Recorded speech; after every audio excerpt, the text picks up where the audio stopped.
Continuando falando sobre os sofrimentos de Cristo, temos outras reflexões sobre a morte de Jesus. Então, a morte, o castigo foi infligido por Deus Pai. O castigo foi infligido por Deus Pai. Então, foi a vontade de Deus por Cristo morrer. Ele que permitiu. Um, Se perguntarmos quem exigiu que Cristo pagasse a pena pelos nossos pecados, a resposta dada pelas Escrituras é que o castigo foi aplicado por Deus Pai como representante dos interesses da Trindade na redenção. Então, lembra, foi a justiça de Deus que exigiu que o pecado fosse pago. E entre os membros da Trindade, é Deus Pai quem tinha o papel de exigir esse pagamento. Aí o Filho, Deus Filho, voluntariamente assumiu o papel de suportar o castigo pelo pecado. Segundo Coríntios 5:21, Deus tornou pecado por nós aquele que não tinha pecado, para que nele nos tornássemos justiça de Deus. E Isaías 53, versículo 6, também fala sobre isso numa maneira profética, né? Porque Isaías é do Antigo Testamento, diz: todos nós, tal qual ovelhas, nos desviamos, cada um de nós se voltou para o seu próprio caminho, e o Senhor fez cair sobre ele a iniquidade de todos nós. Número 2, não um sofrimento eterno, mas um pagamento integral por completo. Deus pagou, não tem condenação. Romanos 8:1, John Piper, que diz este versículo, é o versículo com mais esperança na Bíblia. Portanto, agora já não há condenação para os que estão em Cristo Jesus. Não há mais condenação. Então, tinha condenação, mas parou com o sacrifício de Cristo. Então, número 2, não um sofrimento eterno, mas um pagamento integral, completo. Tá pago. Quer dizer que a gente não precisa fazer nada mais, tipo de boas obras, para poder completar essa obra. Sim, Deus está completando uma obra em nós, mas não é a obra de redenção.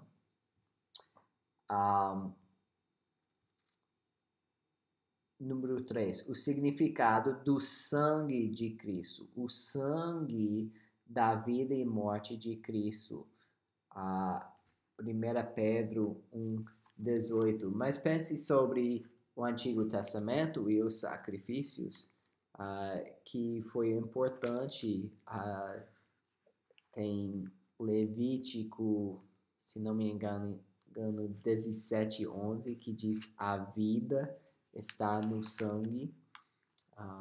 Então, tem alguma coisa com a vida no sangue e sangue tem importância, mostra que é real, né? Então, o significado do sangue de Cristo, o sangue da vida e morte de Cristo. 1 Pedro 1:18 e 19 diz: pois vocês sabem que não foi por meio de coisas perecíveis como prata ou ouro que vocês foram redimidos da sua maneira vazia de viver, transmitida por seus antepassados, mas pelo precioso sangue de Cristo, como de um cordeiro sem mancha e sem defeito.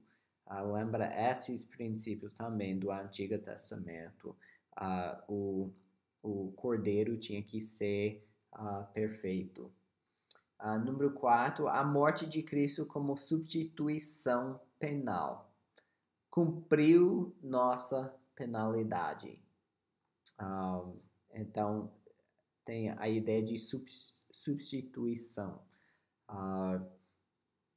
Jesus foi nosso substituto, morreu em nosso lugar. Letra D tem termos do Novo Testamento que descrevem diferentes aspectos da expiação. Então, quais seriam? Tem vários termos teológicos, né, que existem especialmente ao redor de salvação. E número 1 tem sacrifício. Então, para pagar a pena de morte que merecemos por causa de nossos pecados, Cristo morreu como sacrifício por nós.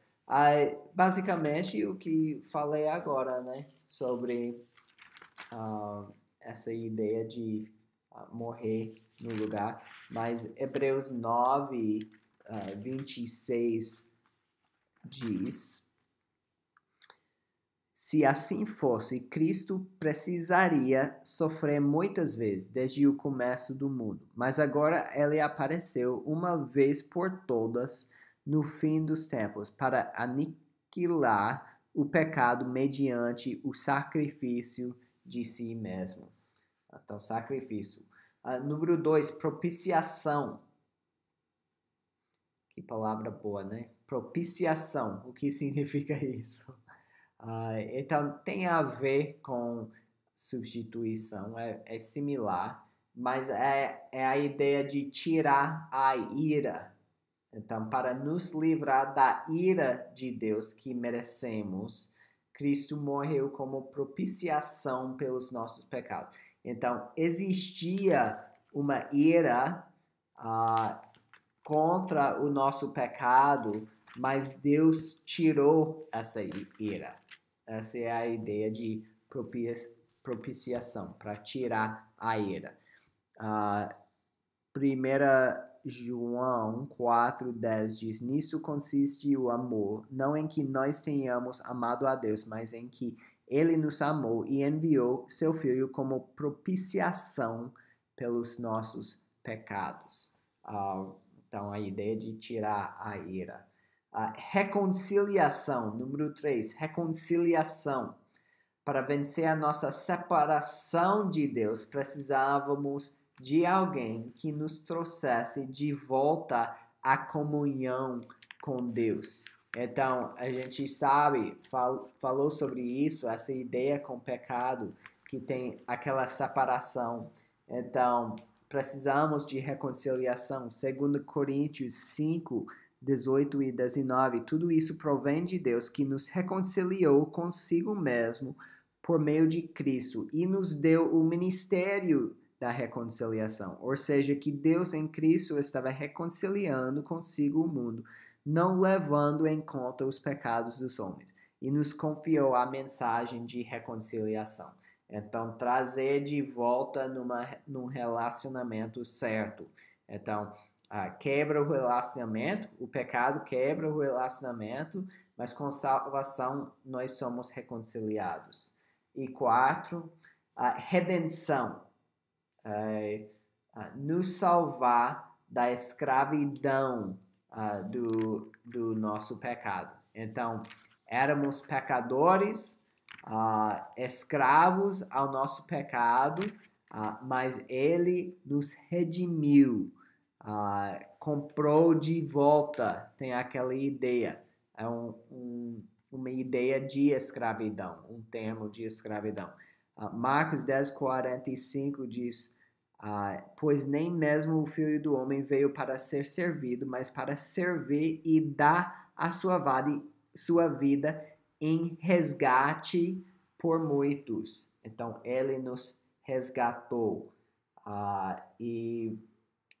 O próximo vai ser a amplitude da expiação.